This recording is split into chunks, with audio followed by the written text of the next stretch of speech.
Seguir analisando aí Grêmio Atlético Paranaense, agora do ponto de vista do técnico do Grêmio, que concedeu uma entrevista coletiva ontem que foi uma pérola. A manifestação do Renato tem trechos que beiram o inacreditável ao exuberante. Um negócio impressionante. Vou deixar que você veja ou escute novamente, quem ouviu pelas rádios ontem, e tire as suas conclusões. A gente vai debater aqui em seguida. Renato.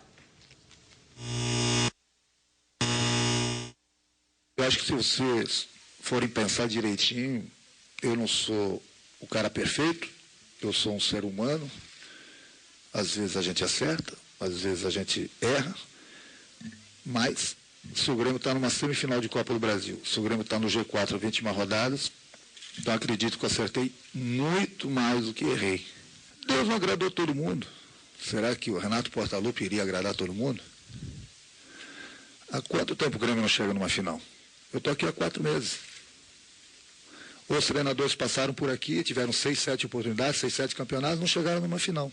Então, a pergunta que eu faço é a seguinte: o que o torcedor do Grêmio tem para reclamar? O Grêmio está a 90 minutos de uma final. O Grêmio está no G4, há 21 rodadas. Então, se isso é ruim, bom, realmente eu não sei mais o que é futebol. Não sei realmente mais o que é futebol. Se está no G4, 21 rodadas, está numa semifinal de Copa do Brasil, não está bom. Tem vários outros esquemas muito bons por aí. Mas amanhã eles vão sentar no sofá e vão ficar na frente da televisão, escutando o rádio e vendo o Grêmio jogar. De repente, esses esquemas aí são melhores. Eu sou pago para pensar, para decidir.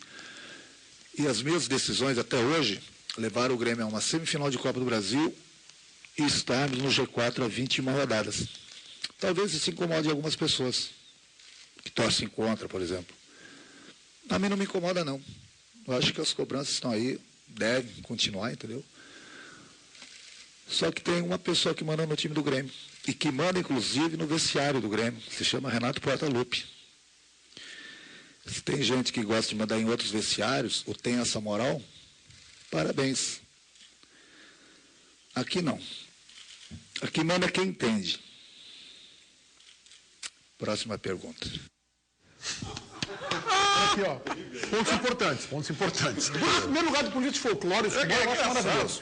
O folclore, o futebol eu acho beleza. Ele é um ser humano, tá bem, uma conclusão importante que ele chegou. Outra, às vezes ele erra, às vezes acerta. Tá bem.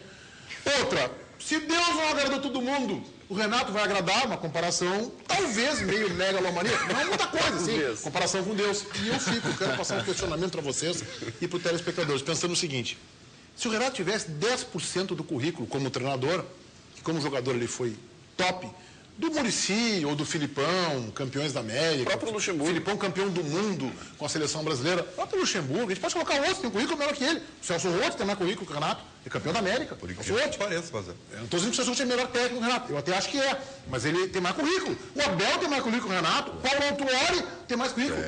Eu só acho que o Renato ele mostra uma extravagância. Ele vai lá em cima, soberba, para alguém que está iniciando a sua carreira, cuja biografia se escreve numa caixinha de fósforo e sobra espaço para escrever mais, gente. É que o Renato, quando jogador, Meneghetti, ele se garantia. Ele fazia a mesma coisa. Chegava no microfone, chegava às 6 da manhã da balada, entrava em campo, acabava com o jogo. O problema é que, como técnico, ele ainda não conseguiu conquistar tudo que conquistou como jogador e ele não entra em campo, né? Então, dizer isso eu também acho perigoso. Embora concorde com boa parte do que ele disse, tá? Realmente, o Grêmio chegou onde chegou, pelas mãos dele. Também. Mas... Também quer. Também chegou onde ele chegou. Mas o Renato não tem como se garantir. E se o Grêmio é eliminado, o que ele vai fazer com essa entrevista coletiva? Ele arrisca muito. Ele perde o título na final do Flamengo. Ele arrisca muito. Ele fez isso no Fluminense, quando ele disse que ia brincar no Brasileiro, quando o Fluminense estava disputando a Libertadores da América. Não ganhou a Libertadores e quase foi rebaixado. Aqui, ó, ele não aprendeu. Mas esse é o Renato. Vamos pegar o contexto. Por que o Renato deu essa entrevista nesse tom? Vamos pegar o contexto para que o torcedor entenda. O Renato estava indignado com a campanha da imprensa pró-Zé Roberto feita nos últimos dias. Jornais de Porto Alegre, uma campanha que eu estou dizendo, não estou nem falando que é intencional, mas até jornalisticamente era, porque a torcida do Grêmio pediu o Zé Roberto, então todos os jornais dos últimos dias trataram do Zé Roberto.